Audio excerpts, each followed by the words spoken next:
Okay, guys. Feeling tired from trying to finish Resident Evil 4 on professional mode.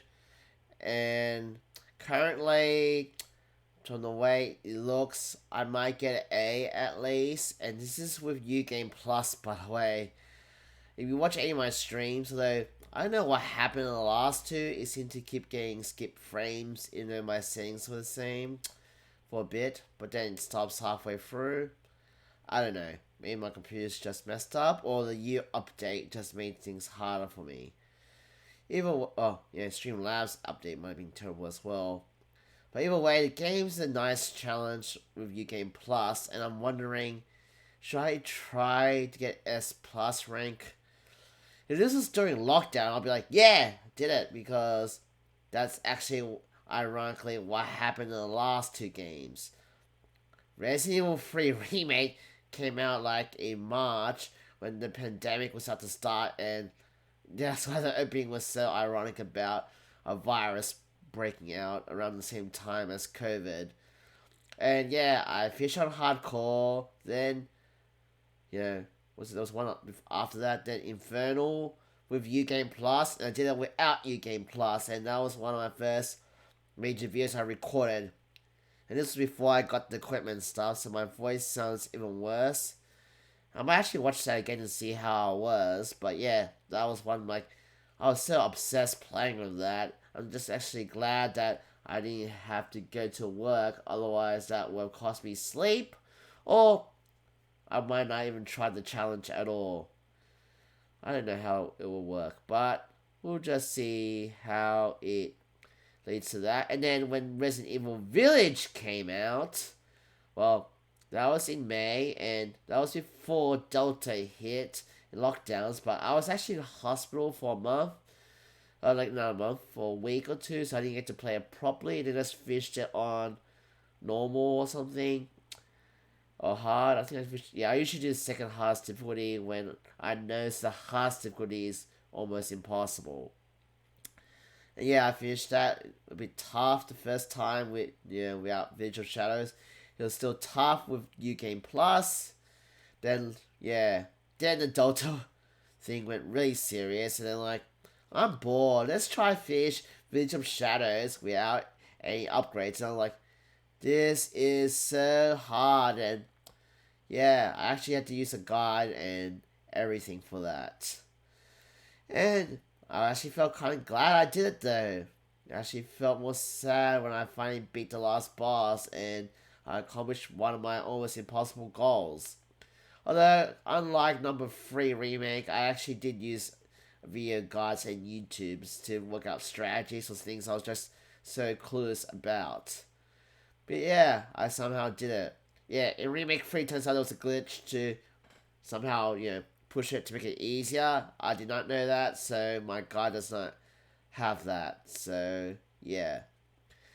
And now I'm just doing Resident Evil 4 Remake and I'm struggling. I might have to use a guide. I actually use a bit for the Ashley section just to do it under 5 minutes because in professional, you don't have checkpoints. It actually makes you appreciate that they actually put it in hardcore or to go old school in the professional mode. That's how all games should do. I'm not sure if I bothered to review Resident Evil 4 Remake, but I'll just say what everyone else is saying. It's awesome!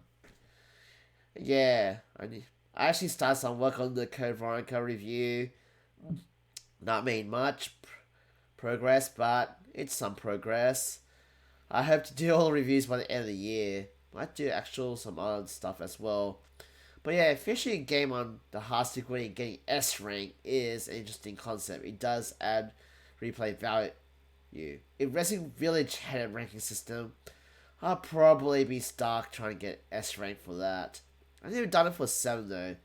So I did, remake 1, 2, and 2 remake, 3 remake, S rank, but oh no, A rank.